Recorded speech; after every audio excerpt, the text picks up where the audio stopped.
Hello, welcome back. I'm Dr. George Mochocki, and today in our journey of learning about retail merchandising from a retailer's perspective, open up your own little boutique, little shop, little retail shop, we're going to be talking about the number one reason people come to small businesses, small retail operation: customer service, personalized communication, face to face talking to the owner, not to some AI, not to somebody far away, right there face to face. Any kind of problems, you could resolve it. Not to say that larger companies that you may be working for also are focusing on customer service with the niche. I'm going to use an example of Sweetwater. They sell microphones, or I do for some of my streaming. I had a little problems, sent the wrong address, blah, blah, blah. They couldn't retrieve it. Instead of arguing with me and saying, hey, this came, we don't know where it happened, they basically, with customer service, is how you find out if you have good customer service is not when they're always telling you how great they are, is when you actually have a concern, a problem, or a miscommunication, or something happened with your order. How do they resolve it? How do they treat you? Do they treat you like you're trying to rip them off, or do they treat you as a person and say, hey, I could see the thing, let's see what we could do to make this better? That is customer service. When something like that happens, you will tell others about customer service. That is what you look at. You will become more loyal to that small business than the large corporation. They may be able to resolve it because they just say, hey, make it go away, but that connection, relationship, that's the whole thing that brings customers, a brand, everything into relationship that I trust them. So let's talk about customer service. I'm going to try to keep this under 20 minutes. You're ready. Make sure you open up my concept maps. I always reinforce that. You have on the second tier, you add in. The more you read it, add in information. You listen to this lecture, add in information. You look at this review, this CAP review I'm doing to you now, add information. So let's talk about customer relationship, or what they would call CRM. Nice acronyms, business all acronyms. Okay, so when I look at customer relationship, for bottom line is it's a strategy, it's a program, systems focusing on identifying and building relationships with different segments. And I always use the examples of personal relationships. If you do well with personal relationships, you'll be able to do well with business relations. It's just an extension. More people, a little more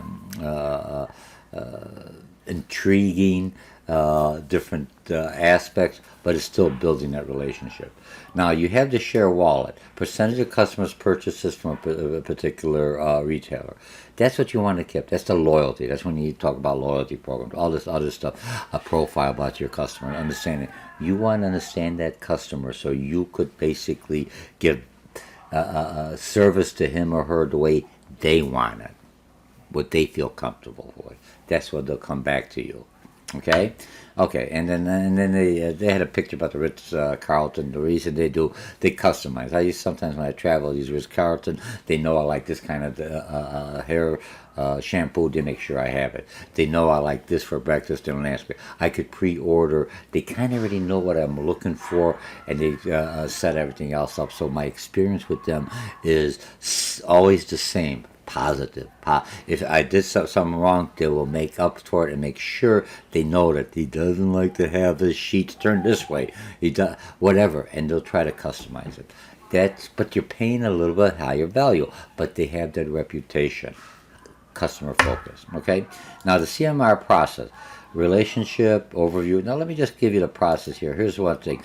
When I look at the relationship on the process, the whole thing is you're collecting data and information. Customers, they come in here, what do you do? A lot of people just do it and out the door. When they come in, what happens? The customer happy. Some of your people that are working there should be able to, if you're the owner, you could already, hey, that didn't work well. He didn't like this, or she didn't like this, or I didn't like this color. What could I do? Or they asked for this. Another person asked for this. Maybe I should do it. And sometimes if you're as your businesses grow and you're away from it, or you're a manager and you're doing that, that's why you should have some kind of a mechanism using information systems that we talked last time to basically put in there, so your point of purchase, the first individual they meet, or your account reps or sales rep, they could put this information. George didn't like this. George liked this. George did this, or whatever, and they have some information on you. And now you have the data. You start analyzing. I identify customer. How do they walk in the store? What do you look at? All this is part of the understanding the customer's physique. What did he want? Okay, and developing the program to meet the customer. I think Best Buy has something, or some areas they have more women coming in to buy. So they changed the decor of that one store that was more inviting to women. They didn't have like fishing or anything. I'm not saying that they have that, but you know what I mean? More of a gentle color touch. More of the music was more appealing to that. They might have had little stuff on the side that was more appealing to ladies, because that was the market. I mean, there's still sell to men and everything else. I didn't notice anything different, but they went into a little detail on that, okay? And then you implement the program. After you implement it, is it generating more customer satisfaction? Is it just for quality? Whatever reason, you have to be able to tag that, okay? Now, once you have all this is the whole reason. Let's not break down to the process. Collecting customers' shopping data. You get data from the warehouse, where they send it in, right? So some data is, transaction, customer's contact, preference. I have all that information. That could be for repeat sales. That could be also, once you have it set up in there, when a customer comes back, he or she doesn't have to rewrite everything. You already have it. Makes the next visit easier, more transparent, more flexible. Customer likes that. Okay, identifying information. Okay, when I'm looking at that, contact information. Are you a frequent customer coming back? Do I know your name? Or you're once in a while? If you're once in a while, how do you come back? And do you have the radio frequency ID chipped on the merchandise? Now, when you look at that, it doesn't work for inventory. But some of the merchandise now, it's time for expire. If you're selling some kind of food, you have the smart refrigerators, or it's time to iron, or some of the chips do more than just an ID. But it is something there that customers are getting used to. It makes it easier. So when they return the item, you know exactly why they bought it, who brought it, who that item is. So they're not bringing some competitor's items in there that looks just like you. Okay? And then in privacy, there's always privacy concerns. Look, when I deal with small businesses, I'm very careful of privacy. I know they don't have the money to do that.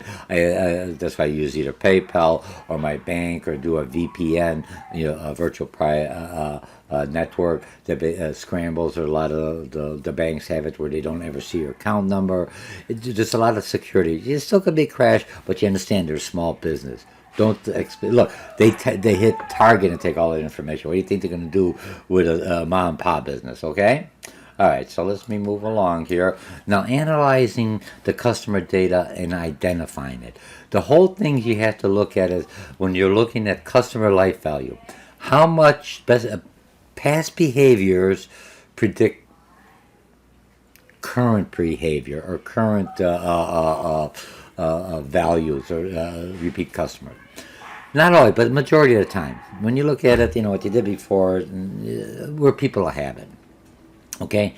Women's highest, here's the question, and it's something we discussed.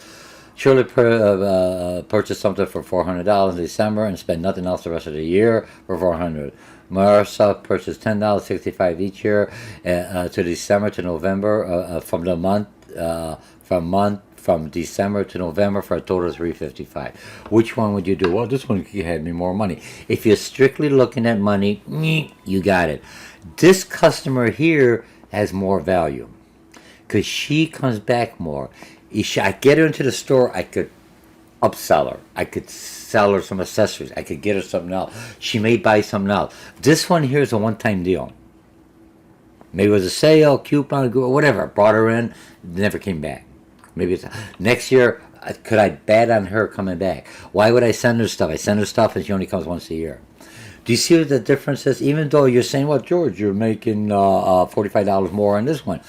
irrelevant, because this one here, this is from last year. If she comes all the time, I could upsell her. I could find out more about her. That is the whole thing about analyzing. Okay, retailer analytics.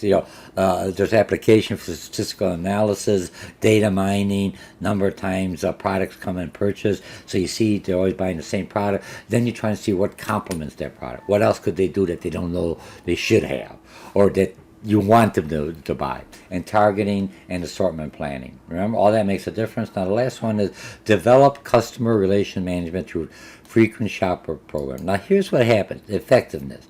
Now, you would think it'd be not useful for building long-term relationships. The frequent, after a while, frequent, it doesn't really motivate me. It's like you always give me the same thing over and over again. It doesn't stimulate my mind. It's like, when I tell students, when you look at advertising and marketing, I go out there and I'm bombarded with buy this, buy this, buy this, this sign, this thing, flashing light, everything else. After a while, I get numb to all that. So they're always trying to find different ways to attract. That's why when I look at the new way going, is this phone that we're addicted to. It's iPhone, Samsung, doesn't make a difference.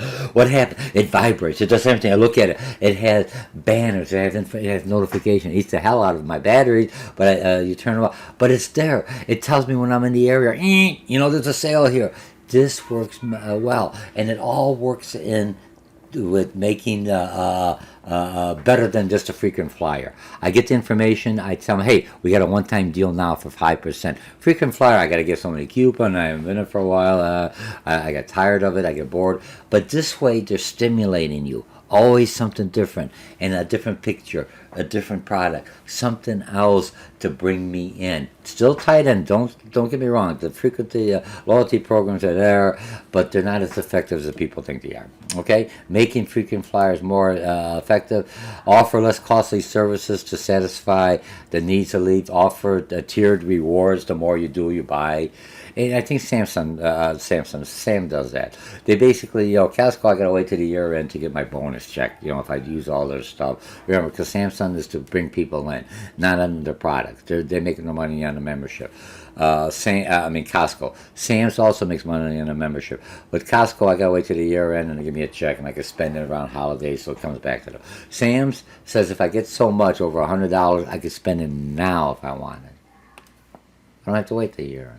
Which one's a better deal? Either one, I get the money. This one I spend now. This one I get a better item. So it depends what you want. Are you a saver for the year end and buy a big present, or you want something to reduce your costs as you're going forward? You want that instant gratification, or you want the long term? Two different people, two different buying habits. You have to be able to understand. I want to hit both of them, but I have my systems are set up to bring both of them, the long term, the $400, and this one. But this one here, if they come in more and more, the more they come in, the more I could sell to them, and they could experience me, and I could build that relationship with them. You can't build a relationship here with someone you only meet one time for the rest of your life. Until you meet the person over and over, that's how relationships are built. Okay. Now, on this one here, implementing. Now here's the customer pyramid, and I'm going to put this one on, and it was really nice. I just want you to read it. When you're looking at customers in here, and I think I have it in here, they're looking at the most profitable customers are in here. Remember, they talked about the 80-20 rule. It's in here. That 20% of your profitability is 80% of your profits, and if it's generated for 20% of your customer base. You want to always increase that. The same thing when you're looking at customer complaints. 20% of your customers are responsible for 80% of your customer complaints or returns. So you manage it. 80% of your customers are very happy. 20% are always returning. Those are the ones you have to make sure. Are they worth the effort and everything else I'm doing on there? Okay? All right. So now I've got the customers. I've got all this on here. So if I look at this thing, so right here, this lead, I should go to lead. Lead is basically customers that spend too much time and they don't buy nothing. Get rid of them. Psst. Hey, we don't need your service. Just our competitors. They got a better pricing. Oh, yeah. By $10. Like, over there. Get them out of there. They're not worth your time and your effort. You're spending money on something that they're never going to fruit. It's like you're in planting something that's never going to grow and it's so high. Get rid of it. put a cement, do something else in there. Remember, everything else, when you look at finances, yield, and everything else, is, planting seeds, planting this. All that means is, how do I put something, information in here? How do I water it and manage it and bring it out so they come and actually buy something from me? Now, the iron one, okay, so let's go. Lead is the lowest, don't buy much. Majority of profits, 82 customers divided into 4 segments. Okay, so I get rid of this. The next one is the iron. Spending level not sustainable enough to keep me that happy. But they still come in, so I don't upset them, but I don't do more than I have to. Just maintain it. And now the gold one is patronize some of the competitors because they go around this. So they're spending here. I don't want to go to my competition, so I kind of say, okay, if he gives you this, my competition does this, or she does this, I will match the prices. That's where that comes in here, because I want to keep them in here. And plant them, they spend a lot of money every time they come in there. Those are the ones I kiss their hands. I was going to say butt. Because I'm kissing around, but basically what it is, because they're the ones who run the revenue in. If you're a salesperson account, they're the ones who's going to bring you that big ticket. Your commission comes off of that. These are the ones that's going to pay your bills. These are the ones that sustain your baseline. They're always there. I keep them happy. Whether I'm a profit or not profit. Look, and you can see that in your religious organization. The people who don't like the most, the pastor, the minister, they all are there basically. Oh, yes, can I help you? Have the front seat. They know it. It's all business. Don't look at me like that. I'm just trying to tell you. All right. So here's what you have, and then so customer retention is basically this personalized one-to-one relationship is the number one. You build a community, retail branding and community. They join. They have some kind of vocal group or something else, or you could have, if you're especially a small boutique, you could show them how to iron or how to sew or knit or how to put something on or how to build something. Even Home Depot does that. They have bring your kids in and buy this for $2 or free, and we'll help them build a little birdhouse right now. And what's it doing? They're trying to bring community, people in there, bring the kids in, bring them into the store. Oh, look at that! Let's go to Home Depot. Last time we built something. Let's buy something else. And they're trying to use the same logic as you bring them into a candy store, or if you bring them into a toy store. Okay. All right, so you've got that. Add-on selling, that's the whole thing. You bring them in. The people who come in, and I could buy them more. I'm trying to get them selling more. I could do more for them. I could find out more about them so I could sell them more. You're not going to find out with that one person, remember, for one time about that individual. When they come back and forth, what does she go for? I got camera, security. She always goes here, or he always goes here, or he buys this thing. That's how I basically get them going, okay? All right. And then dealing with unprofitable customers, to get rid of them. All right, so we've got everything done here. Okay, now I'm going to close this off here. I'm going to, let me go, come in here. Sorry, expand, and I'll finish this off. So when you look at customer service, and I hated to say everything's about the money, but it is about the money. You try to treat customers the way you want to be treated. Always. Be fair with them, whether they're spending $10 or $100 or $1,000 or $10,000. But the thing is, how much do I nurture that person? I nurture a tulip plant a lot more than I just nurture a daisy, because they just go wild. I like to do that. I just give it a little water. Don't put any weed killer on it. This thing will grow. I nurture this more because it has more value. It gives me more. It brings more back into the organization. And just look at it that way. So now, those who give more, I treat everyone, I water everyone the same, but this one I may give a little special attention because it has more value. This one, no matter what I do, it just keeps on coming back.